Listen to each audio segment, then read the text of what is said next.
When we come with that heat, we got skip on the.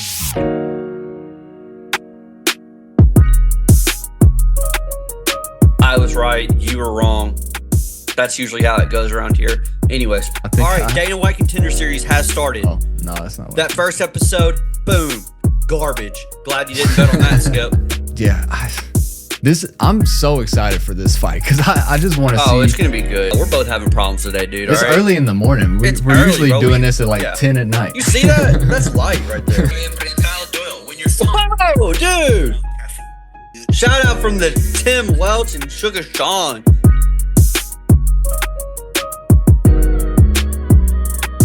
Yes, 2 episodes in 1 week coming from the studios of $1 Million Minds Entertainment. We're back at it in full swing this week with UFC 319, live from Chicago, Illinois, Saturday night. It is Skylar, and once again, from Memphis, Tennessee, it is Kyle. Welcome in, Kyle. Thanks for joining us. Thank you for having me. So, as Kyle, much as I disappoint you, you continuously bring me back on, baby. Hey. And that's what it's all about. It's a team effort in the disappointment factor for sure. But yeah, let me turn. Speaking of disappointments, last card, man, the one we reviewed, every underdog. Who would have guessed that, you know? Yeah. What's at the main event, but you know. Everybody on the main card except for Dustin Poirier, every underdog except for Dustin Poirier won. So just imagine you take those 4 fights and put them in a moneyline parlay, Kyle.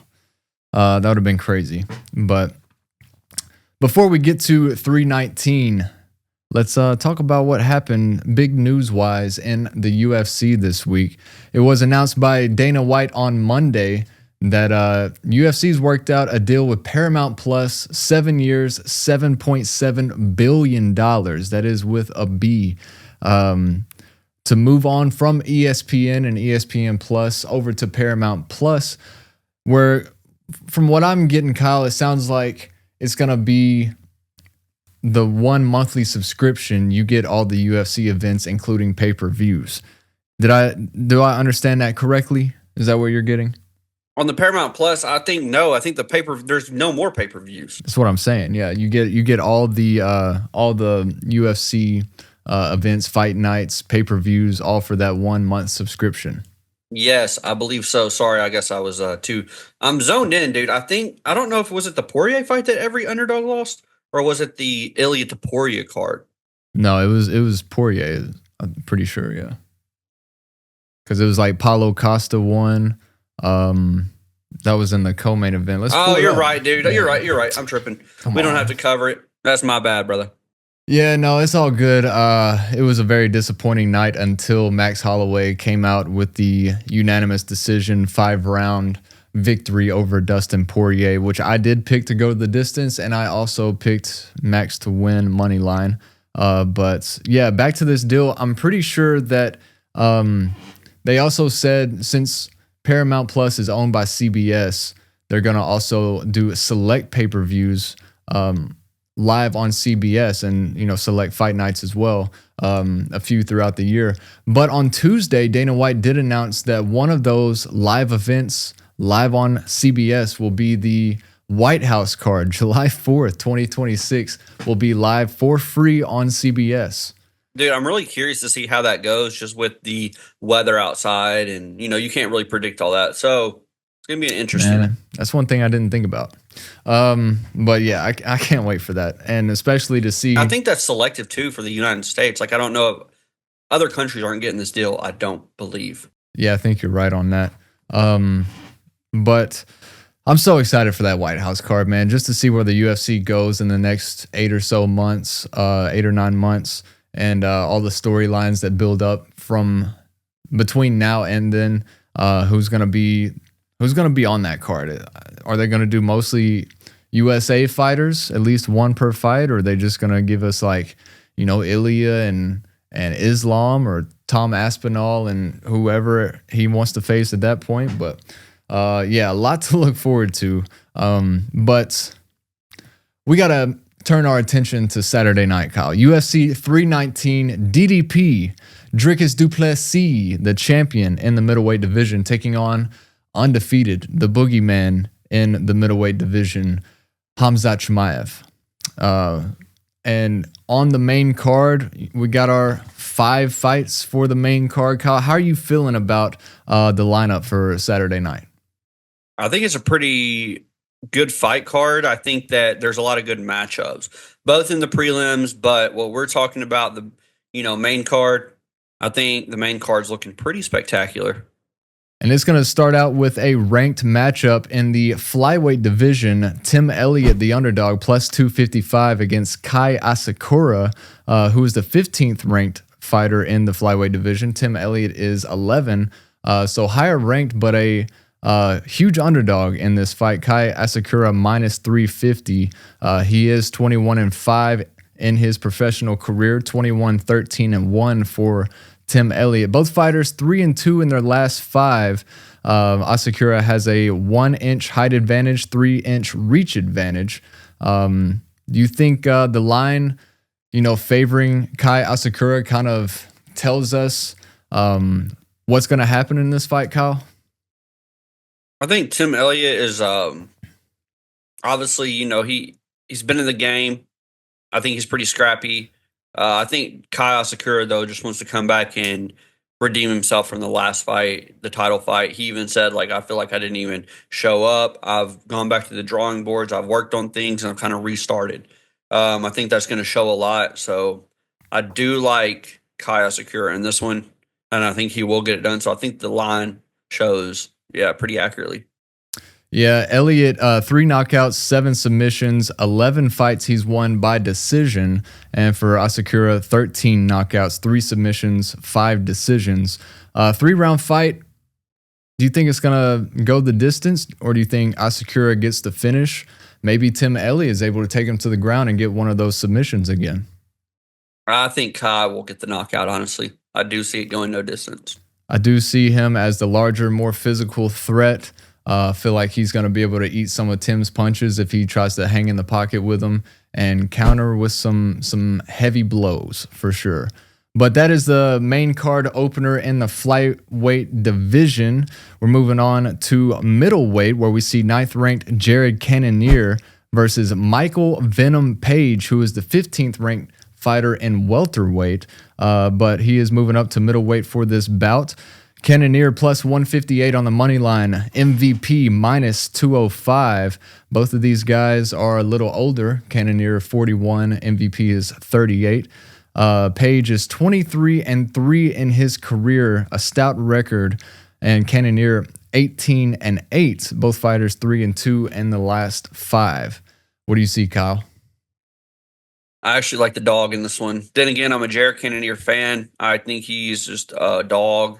I like MVP, don't get me wrong. I think he'll be a tough matchup. He'll try to keep him at range, just kind of keep behind that jab, potentially even get a lucky one-shot KO. But Jared Cannonier, like I said, he's a dog. So I see him, getting in that void and then making it just scrappy. And that's what you're going to have to do, I feel like, against if you want to beat MVP. You can't play that long-range game with him because I'm pretty sure he has a way longer range than Jared Cannonier. You might know that better than I do, but I do see Jared Cannonier getting in that void and go ahead and piecing him apart. Yeah, Page does have a 4-inch height advantage, 6'3" to 5'11", and only a 1.5 inch reach advantage, 79 inches to 77.5. Both fighters fight in the switch stance. Yeah, I don't know. I think I'm leaning towards MVP in that one. Definitely the bigger favorite, but we'll have to see. It'll be interesting because this more than I do about the rankings and how everything plays out. Like I said, Cannonier is the 9th-ranked fighter in the middleweight division, and MVP is the 15th in welterweight, with him fighting up in this one division. Is he gonna be ranked in middleweight if he wins, or how does that work? Do you know? I believe so. I think that would happen. What did he fight Shara Bullet at? I'm kind of going blank right now, dude. I don't have it pulled up, but all good. Regardless, that was his last fight, I believe. MVP versus Shara. if I'm wrong in that. I should have done more research on that. Regardless, I think he would rank up or move into the rankings of middleweight, if that's the case. It is expected to go the distance, at least if you look at the odds, but we'll get to our picks later on in the video. Moving on to the third fight of the night on the main card, a welterweight matchup between 11th ranked Geoff Neal and 12th ranked Carlos Prates, who is the favorite, minus 265. Geoff Neal is plus 200. Neal comes into this bout 16-6 in his career, 21-7 for Carlos Prates. Neal is 3-2 in his last 5. Prates 4-1. His last fight was a unanimous decision loss to Ian Gary back in February. Kyle, I really like Carlos Prates. What about you? After seeing that Ian Gary performance with Carlos Prates, I think Carlos Prates has that dog in him. He's proved that you can smoke cigarettes and go the full distance, okay? Yeah. So everybody's saying he should stop smoking cigarettes. Smoke more. Smoke more. Get another pack. He's if the one fighting that, like that, get another pack. He's the one that said he uses cigarettes to cut weight, right? I believe so. I think I saw Don't that quote me this on week. that, yeah. I will say Carlos Prates, yeah, I have him. I think everybody has Carlos Prates. Geoff Neal's good.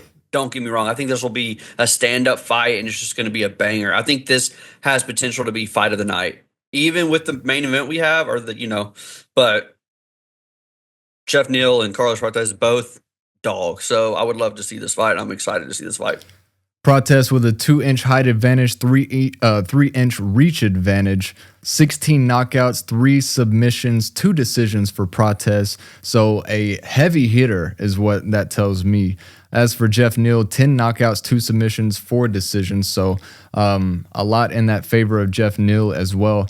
It'll be very, very interesting to see, but a lot of people were saying that this is going to be Prates early in rounds 1 or 2.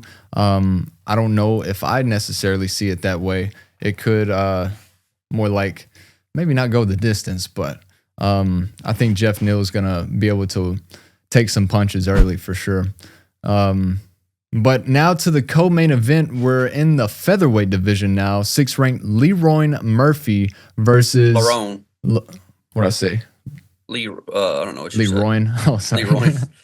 Lerone Murphy, the 6th ranked fighter in the featherweight division, taking on Aaron Pico, who's making his UFC debut from Bellator, Kyle, and he is the favorite in this one. Not as heavy as we've seen in the last 2 fights we've been talking about, but why can I not say that? Lerone Murphy. Lerone. Oh, Lerone. Maybe that's what it is. I think that's at least what I've heard at least one commentator say. So realistically, we're just kind of throwing shots in the dark. It's all good. Yeah, but I like how that rolls off the tongue a lot more. He is plus 142 on the money line, minus 184 for Aaron Pico making that UFC debut. And Kyle, we've seen this over the last couple months. Patchy Mix, Patricio Pitbull making their UFC debuts, not looking great against the stiff UFC competition. And Murphy is 16-0-1 in his career, 5-0 in his last 5, obviously, but all came by decision. Aaron Pico comes into this 13-4, 4-1 in his last 5 with 9 knockouts, 2 submissions. Murphy 7 knockouts, 0 submissions, but 9 decisions in his MMA career. So the undefeated 6th ranked featherweight Murphy versus Aaron Pico in his UFC debut. Oh, I'm excited for this one. I think that contrary to the past 2, for instance, you chose and I chose Yair Rodriguez. That was accurate. You chose Patchy Mix. I chose Mario Batista. I was right. You were wrong.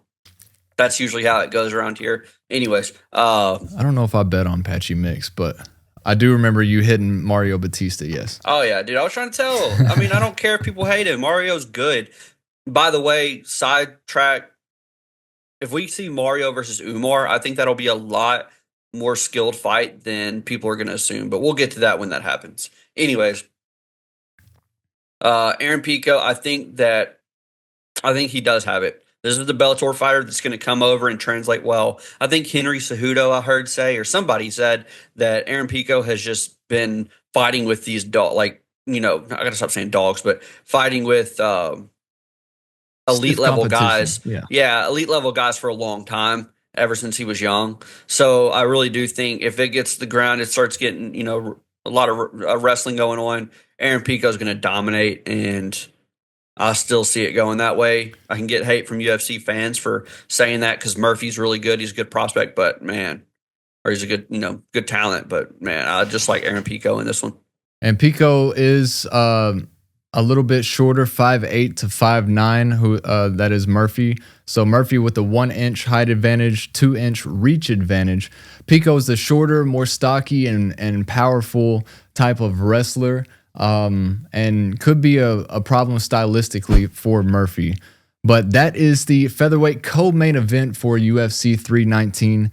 And ladies and gentlemen, for the main events, Kyle, this is one that when it was announced, and of course, I still find myself thinking more like I'm a UFC noob still. And whenever this was announced, I just felt like maybe it's not a first look at it. Maybe it's not a super exciting main event, but the closer we've got, the more research I've done into these two fighters.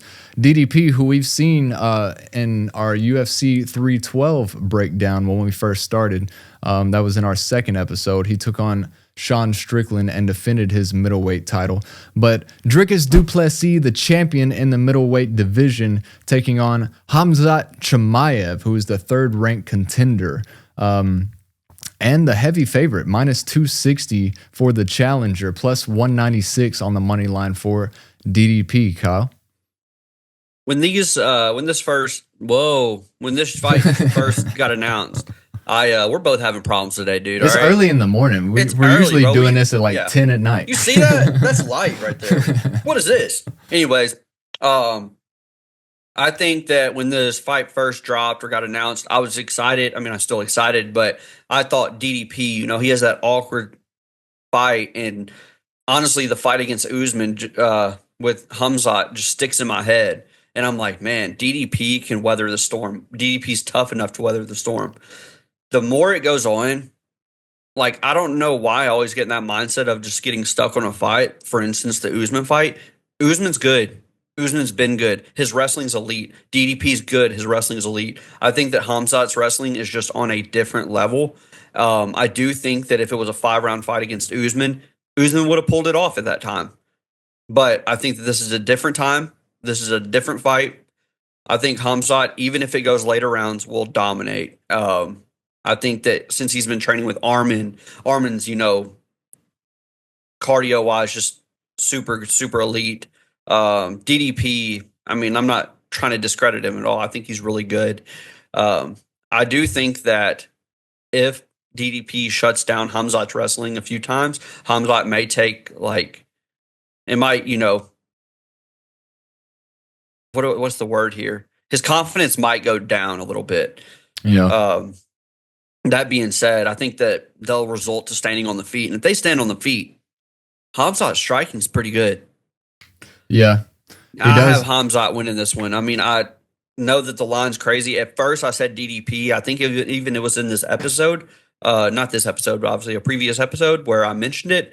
But I think Khamzat does get it done. The more I just think about it, because I can't live with that Usman fight in my head. Yeah, that was a good fight. He's blasting the double. He's getting low the knees, and it was a good just exchange. But I think that DDP's awkward style is really hard for Khamzat, but I think Khamzat will get it done. DDP, his style is awkward, and really. Oh, not to mention, did you see the size difference when they dapped each other up? Yeah. Khamzat looks massive. Now let's just take it for what it is. Khamzat was a little closer to the camera than DDP was, but Brother, if you put me closer to the camera against you, I'm gonna look smaller. I'm not gonna look bigger. Khamzat looked massive. There is only a 1 inch height advantage supposedly in this matchup. 6'2" for Khamzat, 6'1" for DDP, and DDP does have a 1-inch reach advantage, by the way. But with DDP, I don't know how to put this, Kyle. Like the way his legs and feet look, he's athletic. He's, whatever you want to call it. He's all champion all around. DDP is. I do think in a fight, you know what I mean? Like in a fight all around. If this was kickboxing, he's a good fighter. Yeah. He's a good fighter. Don't get me wrong. And I'm not ever trying to discredit him. I think he's really good. When this first dropped, like I said, I chose him. Yeah. My opinion changed. What I'm getting at is like the way his lower body is just kind of set up. I feel like that Khamzat is going to have an easier time taking him down. Like that's just what I see when I'm looking at the tape. But you also got to remember DDP is the type of guy who submitted a full team of Gracie black belts. And I watched that video too. It was just one by one after another, just Brazilian jiu-jitsu making everybody tap. But none of those guys had the size and power that Khamzat does. So it's a lot of back and forth for me in trying to decide who I think is going to win. Khamzat he's springy, he's explosive, shoots from 2 or 3 feet away. Like he's got such a reach advantage whenever he tries to shoot a single or double leg takedown from far away. He's a grappling mastermind. I'm so excited for this fight because I just want to see. Oh, it's gonna be good, dude. Whoever wins this fight, they're gonna have a rematch within the next year, and whoever wins this fight is going to have earned it. Like this is not gonna be something where we see Elliott knocking Charles out in 2 minutes. Like this isn't gonna be that type of fight. Derek Lewis fighting Taliesin Teixeira and beating him in a minute or whatever it was in Nashville a couple months ago. Like I'm just ready to see what happens, Kyle. I'm excited. This is one that I think that true fans are excited for because they know this stylistic matchup is just odd and it's nice. However, I have a weird prediction for this one. Okay. Or at least one of Khamzat's fights. Okay? Hear me out. I'm not saying it's happening this time, but I bet a lot of people are like, why don't people just knee him in the lips whenever he's shooting super low like that? I think it's because chill. Anyways, I think that he shoots so low. He shoots below the knee usually. And he almost, like you said, he comes across at like 2 feet, a foot, 2 feet. Like, I think that at some point in his career, this is just a prediction for like whatever fight, that he's going to try to shoot that low. Somebody's going to come up with a knee out of reaction, all that stuff. He's going to get, bonked in the head. But his knee's going to be on the ground. He shoots almost with his knees on the ground. Have you seen that? Like, he shoots so low. So technically, will that count as a disqualification? He's shooting so low that people can't really throw that knee. They can't really get a shot on him because is he touching the mat? So it's so awkward. Like, although DDP's awkward, Khamzat's shooting below the knee is also awkward. But I've seen it. I think it was Mighty Mouse breaking it down, or maybe Tim Welch. But he shoots below the knee, and then right whenever they react to that, he comes up and is able to get to their come to their backside at least, and either take them down or whatever he wants to do. Yeah, his rear naked choke and face crank is nothing to mess with.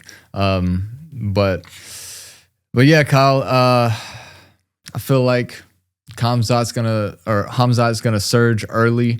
DDP can hold it out through the first couple rounds. Then, Khamzat might be.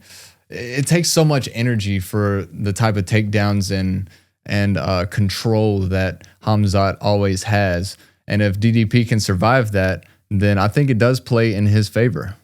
Well, that's what interests me is like every person I've heard make a prediction on the fight. It's always, can DDP weather the first 2 rounds?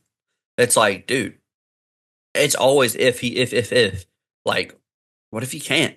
I think he will, personally. I think he will, but I think this is where Khamzat's going to prove, like, I'm not just a round 1 and 2 fighter. Like, I've obviously been training with, like I said, for instance, he's been with Armin, and they're good buds. Like, Armin, you see his cardio is crazy. He's always go, go, go.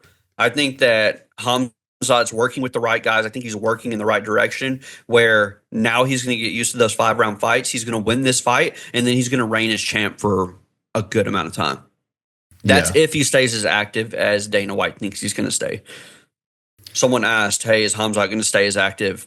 And he said, with these bonuses that they're going to get with Paramount, I think so. So we'll see. All right, Kyle. I like the chill Khamzat, honestly. I like the chill Khamzat over the crazy, I kill everybody. Yeah, he is like the middleweight boogeyman, though. Yeah. No, he's I got to stop saying dog, dude. I don't know why I'm saying dog so much. He is a dog, though. True. He's a dog. He is a dog. All right, if you've been losing money with us, then just go ahead and turn the episode off now. Or if you want to see the funny plays we're about to make, play the other thing. If you're down to ride, stick around. Kyle, it's time for the picks. How many do you have today? I have 5. But I have 2. Actually, you know what? I have 4. The other 2 are just, throw a little bit on if you want to. I don't really care. Okay. I also have 4 plays. So we'll start. You run through all 4 of yours. I'll run through all 4 of mine. Okay. So I don't have anything for the first fight in the main card, Kai Asakura and Tim Elliott. If I was leaning one way, I'd say Asakura by knockout. But with it being 3, I don't like betting. I told you last week, I think it was. I don't like betting knockouts or finishes and 3-round fights anymore. I don't like doing that. But on to the next fight, MVP and Jared Cannonier. I will go with Michael Venom Page by points plus 120. Geoff Neal and Carlos Prates. If you go look at the alternate round betting, you can get Prates in round 3 or by points. That is plus 170. And that's the only one in that fight that I found that I liked that had good odds. So I was not trying to lay down a minus 200 on a double chance for Prates or anything like that. Here we go. Lerone Murphy, Aaron Pico. Kyle, we may be going against each other in this one. I'm just going to take Murphy money line plus 142 after seeing the UFC debut for Patchy Mix and Patricio Pitbull. They were both coming from Bellator, right? Yep. Okay. After seeing those 2 debuts, what was he? Yeah, they were both Bellator, I believe. I know Patricio Pitbull was. Just couldn't remember Patchy Mix. But with the way that those... Hey, they came from other orgs. That's all that matters. With those 2 debuts that we've seen against stiff competition, I mean, Murphy undefeated 16-0-1 in his professional career. Him being the slight underdog against somebody making their UFC debut. I'm just going to go Murphy money line plus 142. That's how I'm feeling, Kyle. But on to the main events. I am still I don't know what to do. But if I had to put my money where my mouth is, I'm going Khamzat by submission plus 145. And I'm so scared that I'm eating my words, or I may eat my words. But that's the only one that I can talk myself into putting money on. But like I said before, man, I'm just so excited for this main event, dude. I hope it goes all 5 rounds. The over-under on the round betting is 2.5 rounds. So it's not necessarily expected to go the distance. But the further into the fight that we get, I do worry that DDP, not worry, I don't want to say that, but I do think that definitely plays into DDP's hands. And whoever wins this fight is going to have to earn it. And me and Kyle will both be giving them their flowers. So yeah, those are my picks, Kyle. I got MVP by points plus 120. Prates in round 3 or by decision plus 170. Murphy money line plus 142. And Chimaev by submission plus 145. You got it. You want to know my picks? And I'm only going 4. I usually do good when I only put 4 All right, bets well, now. I got 4, and then I got 2 little bonus ones that have good value. All right, you ready? Yeah, let's go.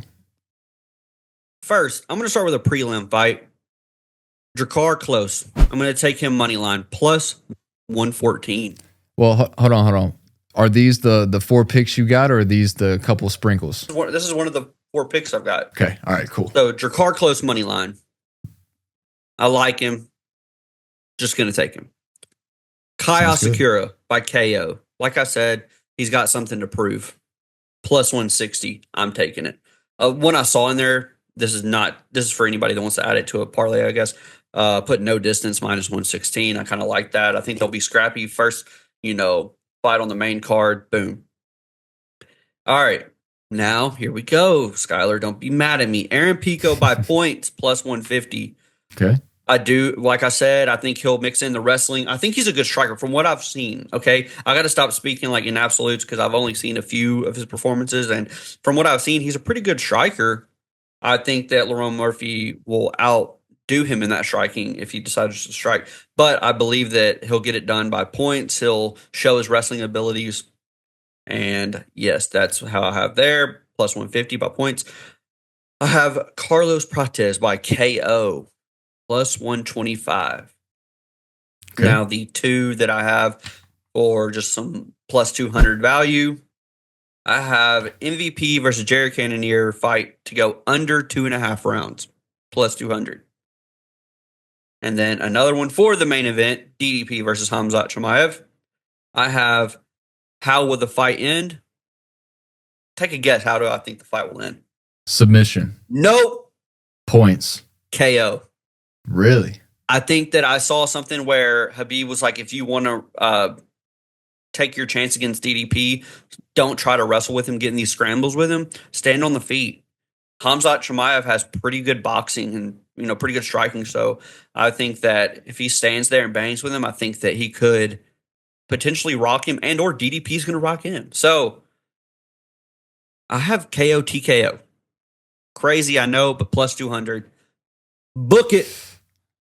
Honestly, Kyle, I may sprinkle a little bit on that because I like that as well, and maybe that helps me if DDP does end up winning. But yeah, I think we covered all the bases right there, honestly. We did. We tried to get it done quick for the people, Yeah. Got all my picks here. This During is my locks right here, by the way. You're going to go ahead and hit them with a thumbnail? Yeah, this time. Hold on. Let me not get my... Oh, look at it going through the straw, man. Hold on. Ooh. You like that? What are you sipping on? That was lock juice. Lock No, juice. it's caffeine, dude. I need to stop drinking caffeine. What's wrong with me, dude? I have nothing but caffeine in my system right now. Hey, you got some good advice about that, right? Though you got a little shout out. Hey, dude, hold on. You're acting like I don't have it on standby. Yeah, go ahead, show it to the people. Make sure they can see it on the screen and put it. Well, I mean, hold on, man. Could just pull it from their YouTube. Or maybe. Kyle Doyle, when you're whoa, dude. Shout out from the Tim Welch and Sugar Sean and Schmidt. Schmidt's important too, but shout out, brother. Kyle had a question about caffeine, and they answered it for him.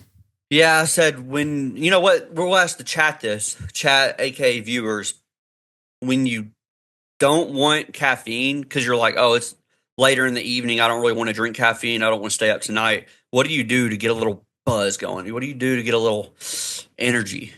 All right, let us know. Sometimes I just take ice cold water, throw it right in my face. I've seen him do that before, actually. It works. All is this right. my water? Oh no, this is the fan. Anyways, I need some water to balance out all this caffeine. Bro, that water bottle is bigger than you, bro. That's a full jug right there. What is that? That's a full pot in Fortnite. Yeah. Add the sound effect. Blub, blub, blub, blub, blub, blub. All right. Before we just sit here and make fools of ourselves for the last couple minutes, I'm just gonna go ahead and end it right here. Okay. Kyle, is there anything else you'd like to mention or talk about? I know there is. I feel like you're about to say it. I think. All right, Dana White Contender Series has started. Oh no, that's not. That first episode, boom, garbage. Glad you didn't bet on that, Skip. But I will say, Tommy McMillan coming up September 2nd. My guy, let's go. I don't care if he's underdog or if he's the favorite. Throwing some money on him. Dana White Contender Series. I got to get Skip hooked. It's the best show to exist. Tuesday nights. Love it. Yeah, Tuesday nights. And I think he fights September 2nd, you said? Yep. Yep. So a week from this upcoming Tuesday. All right, ladies and gentlemen.